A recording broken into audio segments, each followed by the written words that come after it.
Ok, vamos a leer la escritura en Marcos 11, versículo del 1 al 10. Dice: cuando se acercaban a Jerusalén y llegaron a Betfagé y a Betania, junto al monte de los olivos, Jesús envió a 2 de sus discípulos con este encargo: vayan a la aldea que tienen enfrente.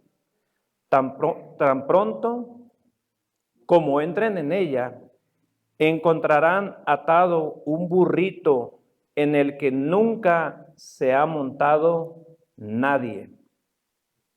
Desátenlo y tráiganlo acá. Era una orden rara y difícil para 2 discípulos. Los burritos eran los tacomas de aquellos entonces. Era un burrito, era un carro de aquellos entonces. No era fácil para los discípulos porque podía pitar la alarma, algo así. Dice: y si alguien les dice, ¿por qué hacen esto? Díganle, el Señor lo necesita y enseguida lo devolverá. Fueron, encontraron un burrito afuera en la calle atado a un portón y lo desataron. Entonces algunos de los que estaban allí les preguntaron: ¿qué hacen desatando el burrito? Ellos contestaron como Jesús les había dicho, y les dejaron desatarlo. Le llevaron pues el burrito a Jesús, luego pusieron encima sus mantos y él se montó. En otra versión dice, se sentó en él. Muchos tendieron sus mantos sobre el camino y otros usaron ramas que habían cortado de los campos. Tanto los que iban delante como los que iban detrás gritaban: Hosana, bendito el que viene en el nombre del Señor. Bendito el reino venidero de nuestro Padre David. Hosana en las alturas. Padre, te damos las gracias por tu palabra. Señor, gracias porque nos hablas, nos ministras. Señor, nos enseñas, nos instruyes, nos cambias la manera de pensar, Señor. Señor, y nos pones la mente de Cristo. Señor, como iglesia, en el nombre de tu Hijo amado Jesucristo, Espíritu Santo, gracias por estar aquí presente, gracias por darme la habilidad de hablar tu palabra, en el nombre de Jesús, y la habilidad al pueblo, a la iglesia, para recibir tu palabra, en el nombre de Jesús. Amén, Señor Jesús. Amén. Pueden sentarse, por favor. Entonces, cuando Jesús iba a entrar a Jerusalén, pues hubo mucha alegría, mucho alboroto, ustedes miran ahí que hubo mucha bulla y mucho contentamiento cuando Jesús, pero un ratito más les voy a explicar yo por qué hubo tanta alegría, tanta bulla cuando Jesús entró a Jerusalén. Y les voy a pedir, por favor, que yo creo que Dios no se va a enojar con esto, ¿no? Pero yo les voy a pedir, por favor, que hagamos ruido, como aplaude, grita, chifla, vamos a hacer ruido, vamos. Vamos a hacer ruido. Claro. Hay unos ahí muy serios, pero cuando andábamos en el mundo, eso sí, ¿verdad? Nadie nos paraba, nadie nos callaba. Y ahora estamos en Cristo, ¿verdad? Y como parecemos un santiamén, ¿verdad? No queremos ya movernos, ¿verdad? Decía un amigo de nosotros, anda, hasta baile poquito cuando esté la alabanza, ándale. Y él decía algo, pues no dice la Biblia, dice, ándale, baile. El que no baila no entra al cielo, pero eran rollos de él, ¿verdad? Entonces vamos a leer otra vez desde el principio. Versículo 1 dice: cuando se acercaban a Jerusalén, llegaron a Betfagé y a Betania, junto al monte de los olivos. Jesús envió a 2 de sus discípulos con este encargo: vayan a la aldea que tienen enfrente. Tan pronto como entren en ella, encontrarán atado un burrito en el que nunca se ha montado nadie. Desátenlo y tráiganlo acá, y si alguien les dice, ¿por qué hacen esto? Díganle, el Señor lo necesita y enseguida lo devolverá.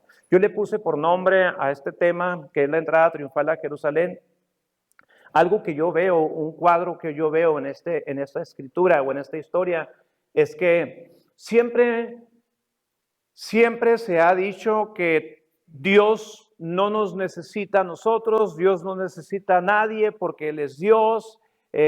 Somos tú y yo los que necesitamos de Dios y que Dios no necesita nada. Que tú y yo somos indispensables, si tú y yo no le entramos a la obra, si tú y yo no predicamos el Evangelio, Dios de todas maneras va a hacer lo suyo. Pero aquí en esta historia, la verdad que yo encuentro algo muy común, que Jesús nos necesita. Jesús nos necesita, porque algo que yo veo aquí, que Jesús necesita recurso humano y necesita recurso material para Él poder entrar a Jerusalén. Dice, el Señor lo necesita. Dice, si alguien les pregunta algo cuando estén desatando el burrito, díganle, el Señor lo necesita. Yo aquí veo yo a Jesús, el Hijo de Dios, Dios mismo encarnado. Yo veo a Jesús necesitado de algo y de alguien. Por ejemplo, necesitó 2 discípulos atrevidos, necesitó 2 discípulos obedientes, necesitó 2 discípulos que se arriesgaran a ir a desatar a un burrito. Era una orden rara. ¿Por qué Jesús no mandó pedir ese burrito? Nomás dice desátenlo, y si los agarra ahí el dueño ahí, díganle que el Señor lo necesita. Es un poquito raro esto. Yo creo que ellos iban un poco nerviosos, ¿verdad? Y dicen que cuando lo estaban desatando, dice que de repente un señor salió, más bien dice que 2 señores, se cree que era el dueño del burrito y era el vaquero del rancho. Y salen y cuando lo están desatando le dicen, ¡hey, ¿para dónde lo llevan? Y ellos contestaron exactamente como Jesús les había dicho. Y ellos contestaron, dice, el Señor lo necesita. Yo creo que el vaquero y el dueño de este burro, ellos sabían quién era el Señor. Ellos sabían quién era el Señor, porque en cuanto ellos dijeron, el Señor lo necesita, y luego les dice, luego lo devolverá. Y ellos dijeron, ups, está bien, llévenselo, llévenselo. Esa palabra que viene aquí dice, y enseguida lo devolverá. Yo quiero mencionar algo al respecto. Yo siempre he visto a las personas que cuando tú les hablas de Dios, tú les dices que rindan su vida a Cristo, que depositen su fe en Dios, que lo sigan a Él, que amen a Dios, que es el trabajo de uno, decirle a la gente, sigan a Cristo, ámenlo a Él, mírales el camino a la vida eterna. Cuando uno le dice esto a la gente piensa, y yo sé que en algunos casos, ha habido unos casos a veces de los líderes, a veces un poco incomprensibles hacia las personas, y que Dios me libre de ser así, de abusar de las personas a las que pastoreo, a las personas que dirijo. Pero algo que yo he encontrado en las personas, piensan que si le entregan la vida a Jesús, les va a fregar la vida, o que van a vivir una vida de la patada. Muchos piensan que los va a privar de ciertas cosas y van a vivir una vida triste, una vida esclavizada, pero no es así. Por ejemplo, aquí vemos cuando el Señor suelta el burrito, dice, está bien, dice que se lo lleven, pero el Señor les dijo a los discípulos, díganle que yo se lo voy a regresar. Nunca, escucha esto, nunca que tú y yo le rindamos algo al Señor, nuestra vida, nuestro corazón, todo lo que somos y lo que tenemos, y le digamos a Dios, Dios, aquí estoy, ¿para qué soy bueno? Nunca te va a ir mal. O sea, nunca el Señor ha sido injusto con aquellos que le sirven. Nunca una persona que le rinde su corazón a Dios, nunca le va a ir de la patada. Dios, ahora, no estoy diciendo un evangelio para de sufrir. No estoy diciendo que no va a haber pruebas, que no va a haber luchas, que no va a haber tormentas en la vida. Pero lo que sí te puedo garantizar, que Dios prometió estar con su pueblo todos los días hasta el fin del mundo. Él prometió que aunque pases por las aguas, Él pasará contigo, no te ahogarás. Si pasas por el fuego, si paso por el fuego, no te quemarás, no me quemaré, porque Dios está con nosotros. Eso sí, nunca Dios te va a traicionar. Dios, la Biblia dice que Dios no es injusto para olvidar el trabajo de aquellos que le sirven a Dios y que aún le siguen sirviendo hasta el día de hoy. Dios te lo va a devolver con creces siempre. O sea, Dios Nunca si tú le das algo a Dios, Dios no dice, te va a ir mal, te va a ir... No, ya te fregaste la vida. No, Dios siempre te va a respaldar, siempre te va a sacar adelante. Y luego le dice, el Señor te lo va a devolver. Entonces, esto es algo que se los puedo yo garantizar, te va a ir bien. Y yo le haya entregado mi vida a Cristo, a lo mejor ustedes pueden decir, pues sí, pues el pastor Peloncito ese pues era un adicto, ¿qué se puede esperar? Pues ya no le quedaba otra más que hacerse un pastorcillo, que no. La verdad que mi mejor decisión, y creo que ayer lo decía la que compartió con las mujeres, ¿no? Que su mejor decisión es recibir a Jesús como tu Salvador y como Señor de tu vida. La mejor decisión de tu vida. Y siempre el Señor te va a respaldar, siempre Él te va a ayudar, siempre Él te va a sacar adelante. Entonces quiero saltar al versículo 7. Dice así la palabra de Dios, dice...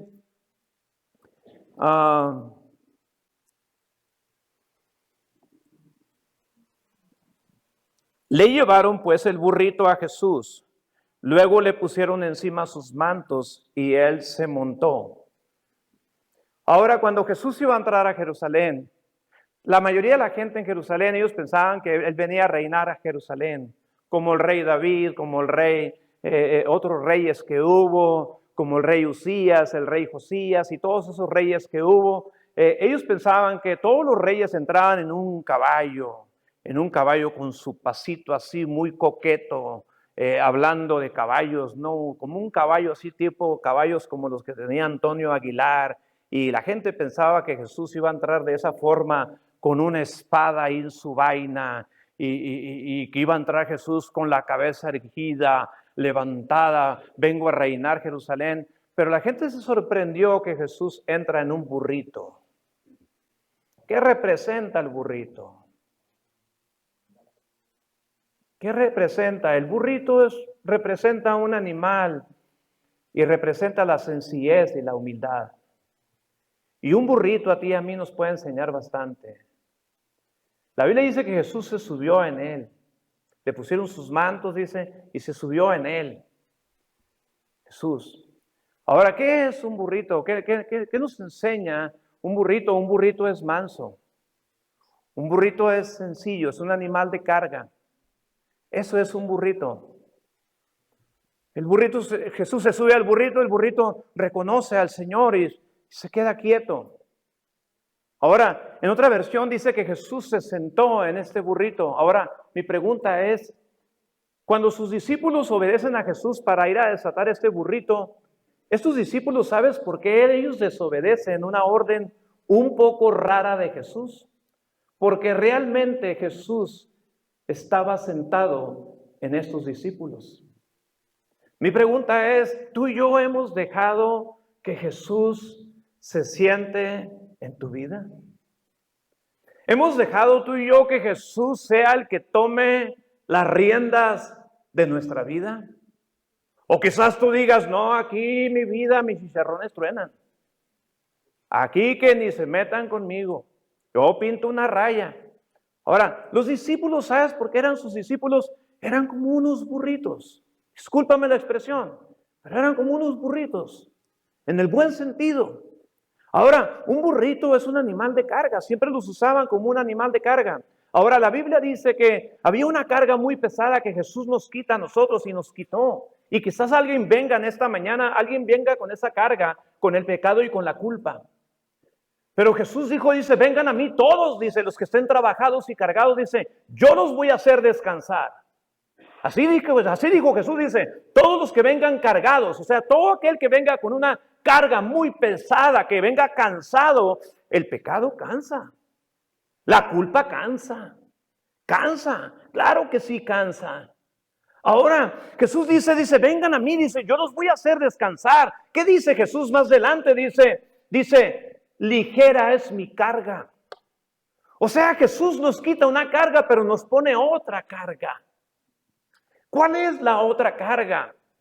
¿Qué tuvo que hacer este hombre, el dueño del burrito, cuando lo soltó? Él tuvo que desprenderse. Él tuvo que desprenderse porque sabía que lo que Jesús estaba pidiendo, él tenía que desprenderse de algo. Y los discípulos, claro que sí, ellos obedecieron una orden rara y muchas veces tú y yo, muchas veces podemos recibir órdenes un poquito raras, pero ese era Jesús. Ahora, Jesús entra con mucha humildad, se cumple la profecía que dice Zacarías 9:9, que Jesús vendría en un burrito humilde, sencillo, y esto es, ¿verdad? Pero Jesús vino en ese burrito y ese burrito muchas veces yo aprendo de este asno, de este burrito, de que yo debo de permitir que Jesús se siente en mi vida y que yo pueda hacer su voluntad, que Él tome las riendas de mi vida, porque tú y yo no podemos dirigir nuestra vida en nuestra propia opinión. Tú y yo necesitamos que Jesús dirija nuestra vida. Algunos dicen que cuando aplaudían, que el burrito cuando llega a su casa dice, no, recibí muchos aplausos, y alguien le dijo, no fueron para ti los aplausos eran porque Jesús iba arriba de ti. Sí. Y el Señor nos quita una carga y nos pone otra carga, pero dice que la carga que Jesús nos pone es ligera. A mí me quitó la carga del pecado y de la culpa, pero me puso otra carga. Y vaya que llevo una carga. Ahora mi pregunta es, ¿qué carga el Señor ha puesto sobre ti? ¿Qué carga de responsabilidad ha puesto el Señor sobre cada uno de nosotros? No nos deja sin carga, nos quiere quitar una carga pesada y nos pone una carga liviana, como este burrito. Ahora en el versículo 8, quiero entrar a otro punto que Jesús también necesitaba. Jesús necesitaba entrar a Jerusalén y Jesús necesitaba recursos humanos, necesitaba personas como los discípulos, necesitaba personas como el dueño del burrito, pero también, escuchen esto, también necesitaba personas que lo ayudaran para entrar a Jerusalén. Y mira lo que dice en el versículo 8. Dice, cuando Jesús iba entrando, dice, muchos tendieron sus mantos sobre el camino. Otros usaron ramas que habían cortado en los campos. Me acuerdo por allá en el 2011 veníamos, mi hermano y yo, creo que de Los Cabos, veníamos en el avión y yo venía leyendo esta historia. Y cuando leí esta historia, este versículo, se me vino algo cuando lo estaba leyendo. No sé si porque estaba cerca de Dios en el cielo, ¿verdad? Pero venía leyendo el Marcos 11 y y me dio tanto gusto lo que leí, lo que recibí. Dice, muchos tendieron sus mantos sobre el camino, otros usaron ramas que habían cortado de los campos. O sea, había dos clases de personas. Cuando Jesús iba entrando a Jerusalén, hubo dos tipos de personas con funciones diferentes. ¿Quiénes eran las personas que ponían mantos para que Jesús pasara, para que Jesús entrara a Jerusalén? ¿Quiénes eran las personas que depositaban los mantos? Eran las gentes que no podían cortar ramas. Eran personas que estaban tan ocupados que no podían meter sus manos, pero ellos invertían sus mantos. ¿Qué son los mantos? Mira, muchas veces cuando Jesús quiere entrar en una ciudad y cuando Jesús quiere entrar en personas, muchas veces va a haber personas que van a ser usados con sus recursos materiales. Y muchas veces aquí a lo mejor no nos va a gustar, pero es una gran realidad. Y la gente que ponía los mantos eran personas que estaban pudientes, que tenían la manera. Ellos decían, yo no voy a poner ramas. Por ejemplo, yo voy a decir algo. Muchachos que cortan ramas son como los que arreglan aquí la silla, los que limpian, los que barren, los que no tienen una empresa, los que no tienen un negocio para sacar recursos. Son personas que siempre ponen sus manos. Son personas que no tienen mantos, pero tienen manos. Había gente que cortaban ramas, ellos no tenían mantos, cortaban ramas, decían, no tengo manto, pero tengo manos. Yo voy a poner mis manos para trabajar, para colaborar. Tú y yo nos debemos involucrar. Los que tienden sus mantos, los que aportan lo material y lo económico, esos son unos que Dios ha usado en brazo extendido. Te soy honesto, ha habido personas que han puesto sus mantos y hemos avanzado hasta aquí. Ha habido personas que en el camino nos han puesto sus mantos para que podamos avanzar. Pero también hemos ocupado manos de obra, hemos ocupado manos que ayuden, manos que trabajan. Habrá personas que dicen, yo estoy muy ocupado, pero ahí van mis mantos, ahí van mis mantos y ahí van mis mantos. Y hay personas que dicen, no tengo mantos, no tengo oro ni plata, pero tengo manos para trabajar. ¿Qué es lo que yo puedo hacer? ¿Qué es lo que yo puedo aportar? Y esto es lo que ponían esas personas. Los que ponen las manos necesitan a los que cortan ramas. Repito, los que ponen mantos necesitan a los que cortan ramas. Los que ponen mantos necesitan mano de obra de alguien más. Y los que cortan ramas necesitan de los mantos.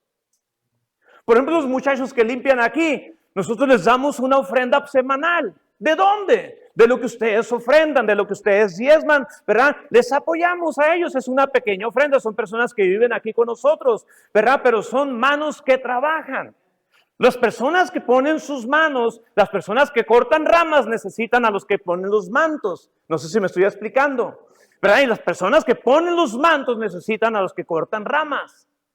Sí, así es. Ambos son necesarios, ambos el Señor los necesita. A ambos. El Señor traía un tesorero entre sus discípulos, porque claro, la obra se necesita, se requiere. Hace años, yo recuerdo en el 2009, yo me estaba casi acabando las uñas, ¿verdad? Ansioso porque necesitábamos un lugar en un rancho para abrir un centro. Me acuerdo que le platiqué a René Cárdenas, le platiqué y me dice, voy a hablar con mi papá. Después llegaron los dos aquí y me dice, vamos para mostrarte. El señor Arturo Cárdenas, el maestro Arturo Cárdenas, muy conocido aquí en Tecate, él nos donó el rancho El Indio. Fue un hombre que puso un manto. Dice, yo no puedo aportar otra cosa, ahí está el terreno, nos dio 1 hectárea, 1/4. Ese rancho que tenemos 16 años con él nos lo regaló. Yo prediqué en su velorio en el Ejido Sonora, antier, estuve allá en la noche, ¿verdad? En agradecimiento. Y él me dice, yo sé que tú no tienes un terreno, dice, tú estás poniendo tus manos, te lo voy a parafrasear de esta manera, dice, tú cortas ramas, pero yo te voy a poner mantos para que la obra avance. Y me acuerdo que él dijo, dice, a lo mejor un día cuando yo me muera, dice, a lo mejor el Señor me da una estrellita por allá en el cielo. Y él dijo esto. Y nunca me imaginé que en esas fechas iba a estar predicando en su funeral. Pero son personas que pusieron sus mantos. Hubo gente, tú y yo estamos en un lugar que hace años atrás, y algunos todavía ni nacíamos, o no nací, bueno, yo no tampoco soy del tiempo de Noé, no se me quede mirando así, ¿verdad? Pero algunos todavía ni nacían. Pero este lugar se construyó porque hubo gente que puso mantos.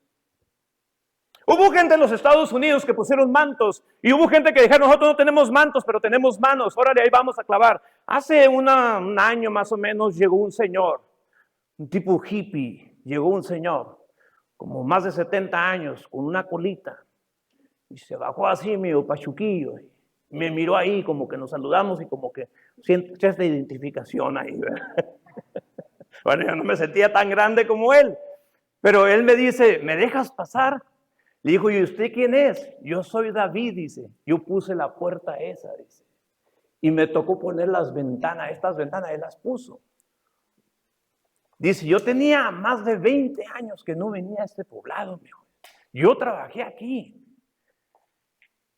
Y ¿sabes qué me dijo él? Dice, yo por año, dice, juntaba dinero, dice, y él hacía ambas cosas, ponía mantos y ponía mano de obra. Dice, yo por año juntaba una lana, dice, y venía a México a ayudar, las misiones, dice, a mí me tocó, me dice, ¿me dejas ver? Y sí, estuvo mirando la puerta, y dice, yo lo puse hace tantos años, como 30 años, ¿verdad? Y así, y dije yo, no cabe duda que hay gente que ha puesto sus mantos, y tú y yo estamos disfrutando esos mantos, que ni sabemos ni quiénes fueron. Pero lo estamos disfrutando. Estas sillas donde ustedes están sentados, me acuerdo que una noche lluviosa me habló una persona y dice, pues venía a la aduana, dice, porque le llevamos una donación. En aquel tiempo no era la aduana como ahorita, espero que no haya alguien de la aduana aquí me vaya a meter en problemas, pero en aquel tiempo llegábamos allá a alegar con la aduana. Y con puras alegatas ahí, ¿verdad? Pues nos dejaban pasar, ¿verdad? Porque no había un papel así oficial, ¿verdad? Que tenemos el CLUNY, nada de eso, ¿verdad? Pues déjanos pasar, estamos haciendo un trabajo, estamos ayudando ahí gente, ¿verdad? Y me acuerdo que unas sillas estas llegaron mojadas, yo recuerdo, no sé cuántos años hace, Jique, pero llegaron aquí casi a medianoche, personas que ponen mantos. Pero es triste que ni mantos ni manos. El Señor nos necesita. Sí. Entonces, vamos al siguiente versículo porque me fijé como que eso no les gustó. ¿Alguien me trae una botellita de agua, por favor? Aunque tengo aquí café, pero no es lo mismo.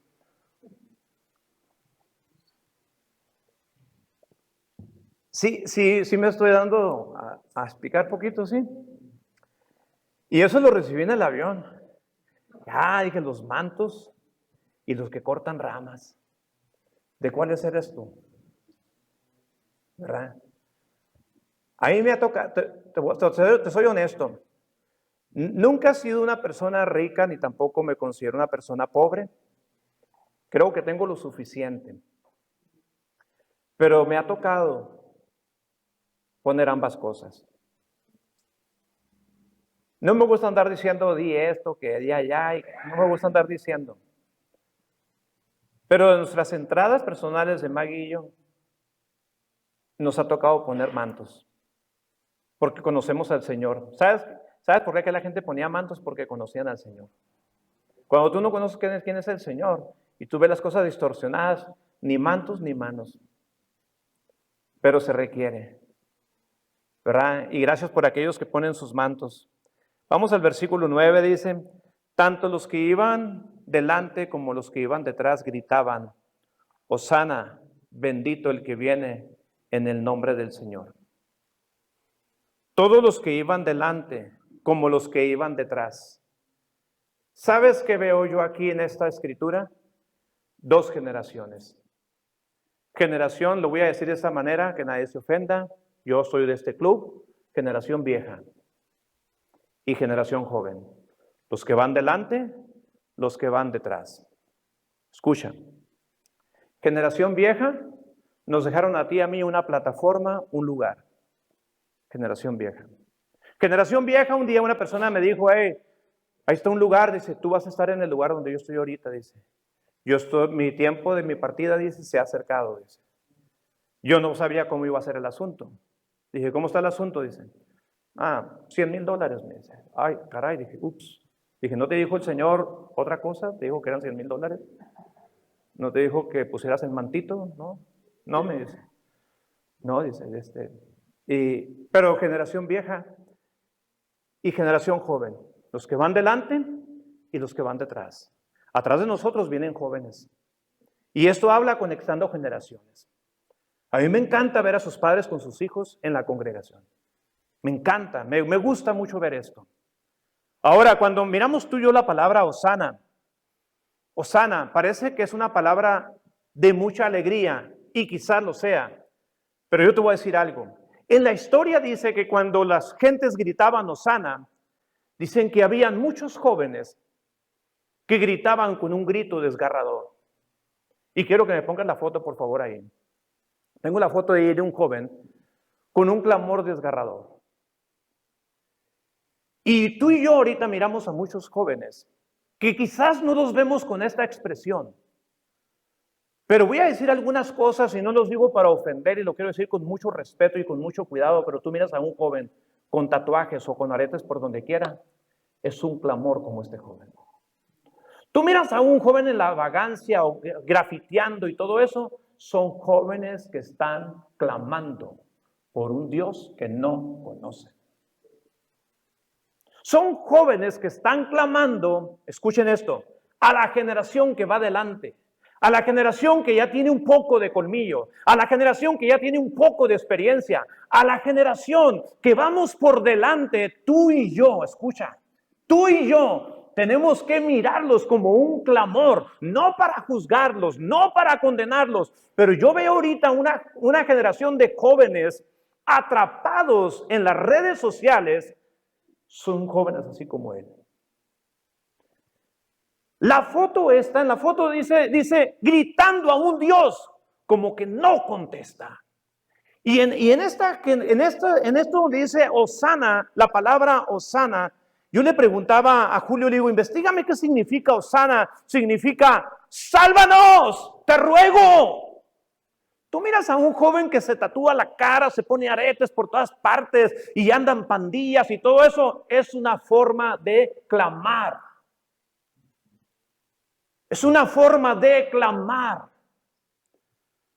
Ahora, hay jóvenes que tú ya has tratado de ayudarlos y no se dejan. Esa es otra predicación.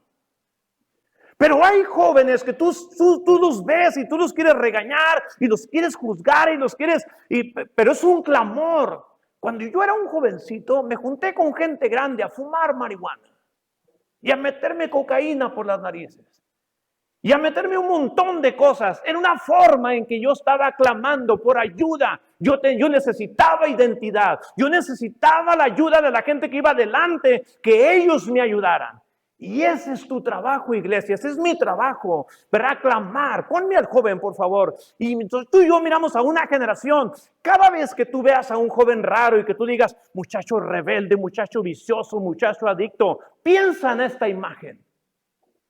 Piensa en esta imagen. Un joven quizás clamando por un padre que lo abandonó. Un joven quizás gritando por un tío que lo abusó sexualmente, que no se lo ha dicho ni a su propia sombra. Cada vez que tú y yo miremos a los jóvenes, ¿verdad? Y que distraídos y esto y lo otro, piensa en esta imagen. Hace muchos años yo andaba en Mexicali y aprendí esto. Aprendí esto. Tú miras a un joven desviado, con falta de identidad, un joven que quiere ser mujer, es una forma de clamar. Es una forma de decir, escucha, no te lo van a decir, ni me lo van a decir a mí, pero es una forma de decir, ayúdenme, ayúdenme, ¿habrá alguien quien me ayude? Eso significa Hosana, Hosana, ayúdenme. Ahora te voy a decir algo. No todos los judíos ancianos enseñaban a sus jóvenes. Lo miramos como si fuera así como en serie, como si fuera la fábrica del Ford, ¿verdad? Que todos los judíos enseñaban a sus hijos. No todos lo hacían. No todos. En el templo había jóvenes clamando. No encontraban lo que necesitaban.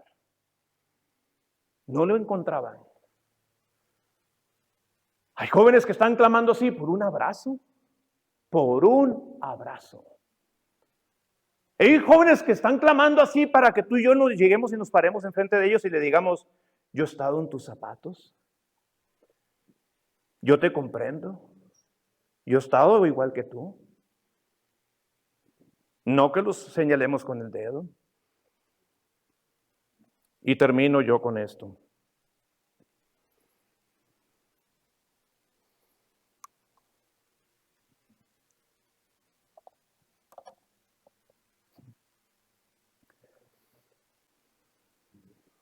Tú y yo tenemos que conectar generaciones.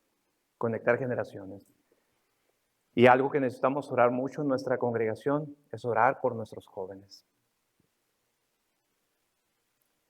Voy a pedir, por favor, si nos pueden hacer el favor, si se pueden poner de pie todos los que tienen de 40 años para arriba. Pueden ponerse de pie, por favor. Todos los que tienen de 40 años para arriba. Pónganse de pie, por favor. No se avergüencen de su edad. Es una edad, me dijo una doctora, la edad de los nunca. Nunca me ha dolido acá, nunca me ha dolido allá, nunca me ha rechinado la rodilla. Ok. Ahora, quédense ahí paraditos. Ahora los demás volteen a verlos. Volteen a verlos. Identifíquenlos. Ahora, pueden sentarse, por favor. Ahora voy a pedir que se pongan de pie todos los que tienen de 39 para abajo. Pónganse de pie, por favor. Esa es la generación joven. Aquí estamos los que vamos por delante y los que vamos por detrás. Hace muchos años, unos jóvenes me dijeron en un campamento, dice, yo vine porque mis papás me mandaron. Dice, pero a mí no me gusta ir a la iglesia. Le dije yo, ¿por qué no te gusta ir a la iglesia? Me dice, porque mis papás no viven el evangelio que dicen ellos creer, no lo viven en casa, dice. En la iglesia aparecen unos santos, dice, pero en la casa son otros, dice. Y me dio tristeza eso y dije yo, quiere decir que los que van delante muchas veces no modelamos bien. No modelamos bien. Y nosotros estamos luchando también con lo mismo, ¿eh? Tú miras que nuestra familia no está aquí. A mí me duele. A mí me duele. De repente está un nieto aquí, un hijo. De repente. Pero constantes no están. Yo estoy batallando con eso. Lo que yo estoy predicando es para mí mismo también y para mi esposa. ¿Qué queremos? Digo, Señor, no nos lleves de este mundo sin ver a nuestra generación adorándote a ti. Pero los que tenemos más de 40 años, voltea a ver, voltea a tu alrededor. Hay una generación que tú y yo les tenemos que ayudar a ellos. Y muchos de ellos traen un clamor como este jovencito. Pueden sentarse, por favor. Quiero terminar con esto. Ponme el siguiente título, de monte a monte. ¿Por qué le puse yo esto de monte a monte? Quiero cerrar con esto. Cuando Jesús va a entrar a Jerusalén, antes de entrar a Jerusalén, Jesús está en un monte que estaba al sur de Jerusalén, más o menos donde sale el sol. Jesús está en un monte llamado Monte de los Olivos. Y él baja del monte para entrar a Jerusalén. Escucha esto. Su entrada fue triunfal, su entrada fue con aplausos, fue con palmas, con ramas, con mantos. Fue muy alegre, hubo aplausos. Escucha, cuando Jesús baja del monte de los Olivos para entrar a Jerusalén, lo recibieron con aplausos. Pero a media semana en Jerusalén, las cosas empiezan a cambiar un poquito para Jesús. Y me refiero un poquito, pues hablando más bien, muchito. ¿Y sabías tú que Jesús no murió en Jerusalén? Jesús murió fuera de Jerusalén. Y Jesús no salió por donde entró. Él entró por el lado sur a Jerusalén, pero salió, escucha esto, salió por el lado norte de Jerusalén y subió a otro monte. ¿Cómo se llamaba el siguiente monte? El Monte Calvario. Escucha lo que te voy a decir. Cuando Jesús baja del Monte de los Olivos, la gente lo recibe con aplausos. Pero cuando Jesús sube al Monte Calvario, la gente lo despide con rechazos. La gente que aplaudía a Jesús cuando venía del Monte de los Olivos, cuando él se dirige por la vía dolorosa hacia el Monte Calvario, haz de cuenta que Jesús está en un monte, baja a Jerusalén, viene siendo como un valle para él, y después subir un siguiente monte, que era tu victoria y era mi victoria. Parece que Jesús del Monte de los Olivos bajó con gloria en un burrito y la gente hizo fiesta. Pero cuando él atraviesa Jerusalén por la vía dolorosa, cuando va a subir al siguiente monte llamado el Calvario, que significa calvo. Era la forma de una cabeza. Te puedes imaginar mi cabeza si quieres, con 3 cruces ahí. Eso significa Calvario. Como la cabeza de alguien sin pelo. Ahí crucificaban a los malhechores, los romanos. Pero no fue la misma fiesta, no fue así. Cuando Jesús camina hacia el Calvario, hacia el Monte Calvario, la gente iban gritando, crucifíquenle, crucifíquenle, con rechazo. Cuando baja del Monte de los Olivos, lo reciben con aplausos. Pero cuando se dirige al Monte Calvario, lo despiden con rechazo y con injurias. ¿A qué fue Jesús al Calvario? ¿A qué subió Jesús el Monte Calvario cargando una cruz que dicen que pesaba más de 150 libras? No recuerdo los metros que él caminó o los kilómetros, pero él caminó con una cruz muy pesada, de tal manera que un hombre llamado Simón de Cirene le ayudó a cargar esa cruz. Jesús ocupó de un carpintero que fabricara esa cruz también. ¿Lo necesitó? Claro que sí. Porque Jesús dijo, Él dice, nadie me quita la vida a mí. Nadie me la quita. Yo mismo la pongo. Tengo poder para ponerla. Tengo poder para volverla a tomar. Es lo que dijo Jesús. A Él no lo mataron. Él dio su vida voluntariamente. Él dio su vida por amor a ti, por amor a mí. Para perdonar tus pecados, para perdonar mis pecados. Para lavarte con su sangre, para lavarme con mi sangre. A eso subió al monte Calvario. La gente rechazándolo, golpeándolo, los romanos.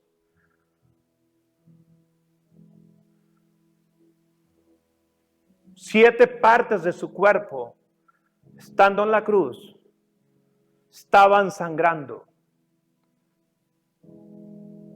7 partes de su cuerpo. Sus 2 pies, sus 2 manos, su costado, su espalda, su corona en su cabeza. Por eso cuando Jesús resucita dice que enseña 7 evidencias, enseña 7 cicatrices en su cuerpo, porque Él fue lo que Él sufrió por ti y por mí. Él llevó tus pecados y los míos. Este es el Evangelio. Este es el Evangelio. Que murió el justo por los injustos. Que murió el santo por los pecadores. Para salvarnos a ti y a mí. Para salvarnos a ti y a mí. Y estaba mirando hace rato, no la traje la imagen, pero cuando a Jesús va con la cruz y se va cayendo, gente lo mira y se voltean por otra parte, otros se carcajean, otros llegan y le pegan unas patadas cuando Jesús está en el suelo con la cruz encima porque Él está agotado, deshidratado, y lo golpean.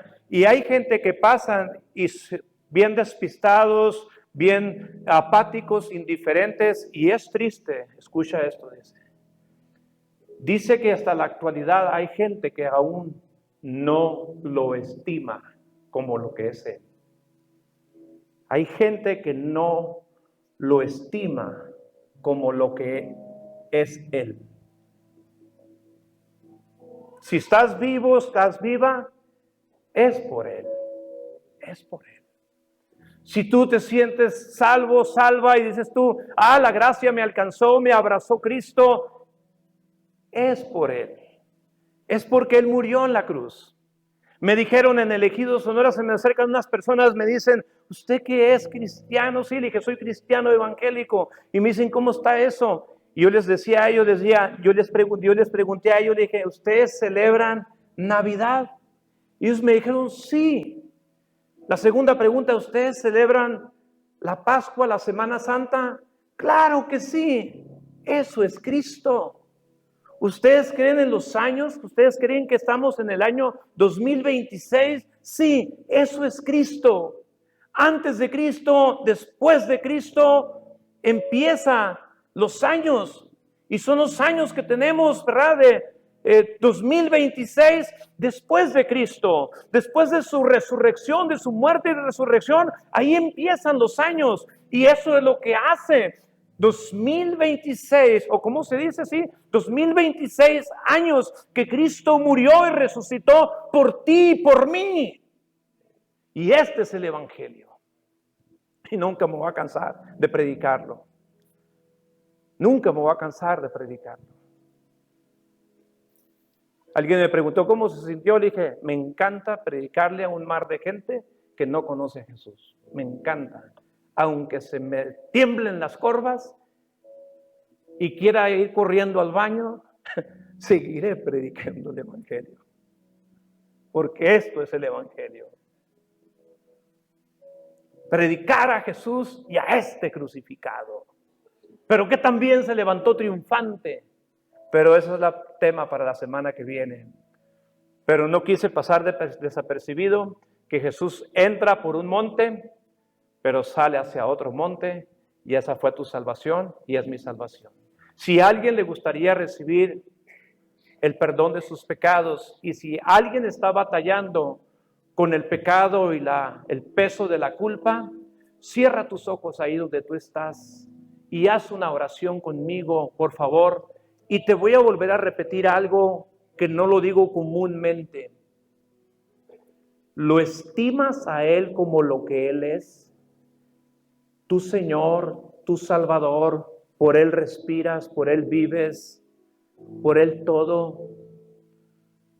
¿Te gustaría decirle, Señor, perdona mis pecados? Vamos, repite conmigo, por favor, Señor Jesús. Tú subiste al monte Calvario para dar tu vida por mí, para perdonar mis pecados y lavarme con tu sangre y quitar la culpa, el peso de la culpa. En el nombre de Jesús, te acepto, Jesús, como mi Señor y Salvador de mi vida. En el nombre de Jesús.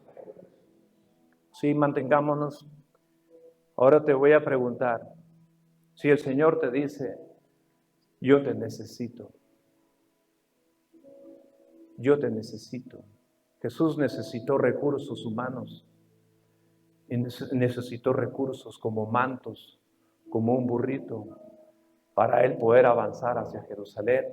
Y no solamente para avanzar hacia Jerusalén, sino avanzar hacia el Calvario, que era tu victoria y era mi victoria, llegar hacia el Calvario.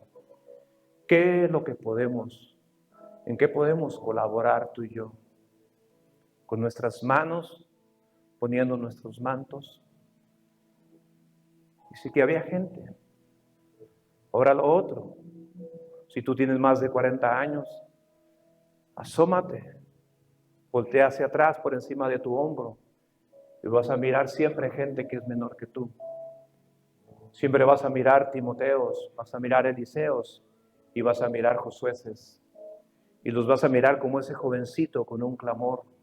Y quizás tú los vas a mirar con unas fachas que tú vas a decir, ¿y ese qué? No lo juzgues, es su forma de clamar. Los miras tú con algo raro en su cara, con algo colgado. ¿Qué es esto? ¿Y eso qué? Es su forma de llamar la atención, su clamor, su clamor, su clamor. El otro día yo miraba a un hombre tatuado, todo tatuado en su cara. Y alguien me dijo, ¿cómo se le ocurre a esta persona? Y yo le dije, esos tatuajes es el tamaño del clamor de ese hombre. O sea, así de tatuajes tiene en su cara, que parecía una máscara. Digo, así es el tamaño del clamor de ese hombre. Él quiere llamar la atención. Él está diciendo, socórreme, necesito ayuda, a grito abierto. Y hay gente que está pidiendo ayuda.